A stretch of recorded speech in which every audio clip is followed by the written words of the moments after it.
ఇది ఒక ఈనగ గురించి కథ. ఎవరు నేరుగా దూకి అడవిలో అసలు రాజు ఎవరో నిరూపించారు. కాబట్టి కథ మనం శూన్యమైన నేలపై ఒక ఈనగను నడుస్తున్నామని చూస్తాము. ఈ ఈనగ పేరు ముఫాసా. ముఫాసా చాలా రోజులుగా ఆకలితో, దాహంతో ఉన్నాడివి. అందువల్ల అతను చాలా బలహీనంగా మారిపోయాడు. నడుస్తూ అతను ఒక అడవిలోకి చేరాడు. అక్కడ అన్ని చెట్లు విచిత్రంగా కనిపించాయి. ముఫాసా అడవికి అన్ని చేరుకున్న తక్షణం అతని చూపు ఒక శాంతమైన సరస్సుపై పడింది.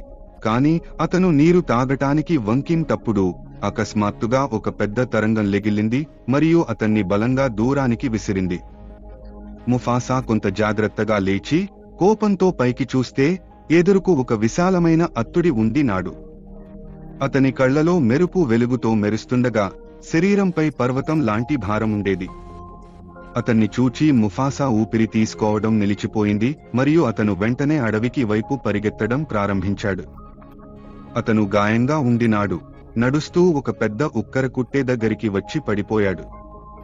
అతని శరీరంలో గాయాలు ఉన్నాయి మరియు అతను హాయంగా ఉండటం లేదు. అదే అతనికి ఒక కల వచ్చింది. అతను చూశాడు, అతని చుట్టూ అడవిలోని అన్ని జంతువులు కలిసి అతన్ని చూస్తున్నాయి. వాటిలో ఒక వృద్ధ జెబ్రా మాట్లాడుతూ ఉంటుంది. మనమందరం ముందుగా ఒక అందమైన అడవిని భాగం చేసుకుంటున్నాం, కాని ఆ అత్తుడు జాఫర్ శాపం ఇస్తూ మనలను చెట్లుగా మార్చేశాడు.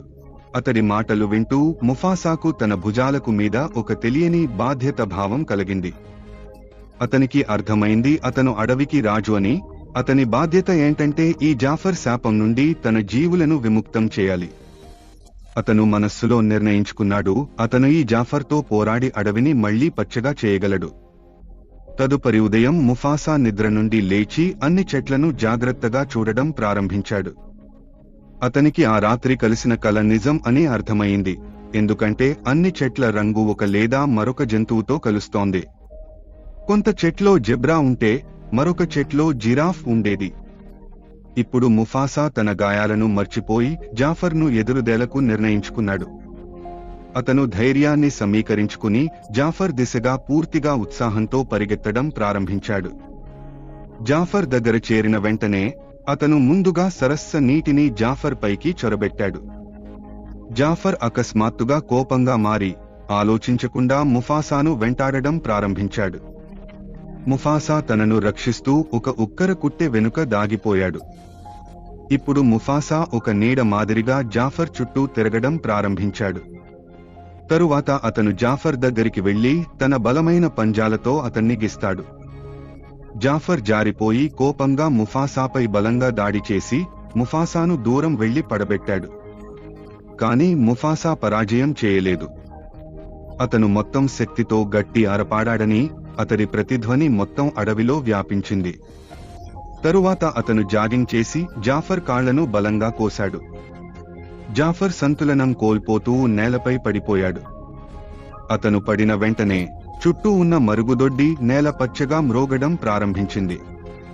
నది తిరిగి ప్రవహించడం ప్రారంభించింది. ముందు పచ్చడి లేకుండా నిలిచిన చెట్లు నెమ్మదిగా జంతువులుగా మారడం ప్రారంభించారు.